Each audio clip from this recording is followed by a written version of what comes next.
ओम शांति। मेरे प्यारे आत्मिक भाइयों और बहनों, व्यक्ति का महत्व उसकी बाहरी सुंदरता से नहीं लेकिन आंतरिक गुणों के आधार पर होता है। इस बात पर मुझे कहानी याद आती है कि एक बार राजा को सेवक की आवश्यकता थी, तो उसने ये बात अपने मंत्री को बताई। मंत्री ने 2 दिन के अंदर राजा के लिए एक सेवक को ढूंढा और राजा के सामने प्रस्तुत किया।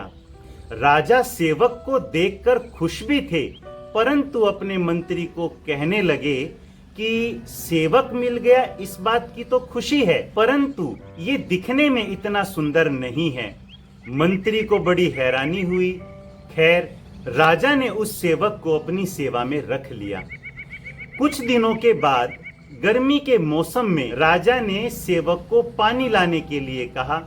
सेवक सोने का पात्र लेकर के राजा के लिए पीने का पानी लाया। जब राजा ने पानी को पिया तो पानी थोड़ा गर्म था। राजा को गुस्सा आ गया। उसने सेवक को कहा कि तुझ में इतनी भी समझ नहीं है कि गर्मी के मौसम में गर्म पानी तू राजा को पिला रहा है। ये बात सारी मंत्री भी सुन रहा था। तब मंत्री ने सेवक को कहा कि एक काम करो, तुम ये मिट्टी का मटका लेकर के जाओ और इसमें राजा के लिए पानी भर करके लाना।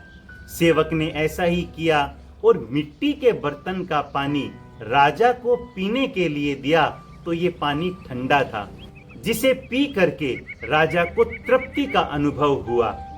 तब मंत्री ने कहा कि राजन, सोने का बर्तन बाहर से कितना सुंदर और आकर्षक था, परंतु उसमें पानी गर्म था, और मिट्टी का बर्तन भले दिखने में कितना साधारण है, परंतु इसके भीतर का जल कितना शीतल है, जिससे हे राजन आपकी तृप्ति हुई है।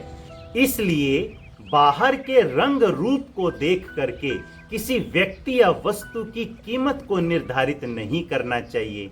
किसी भी व्यक्ति या वस्तु की कीमत का मूल्यांकन उसके आंतरिक गुणों के आधार पर होता है। अच्छा, ओम शांति।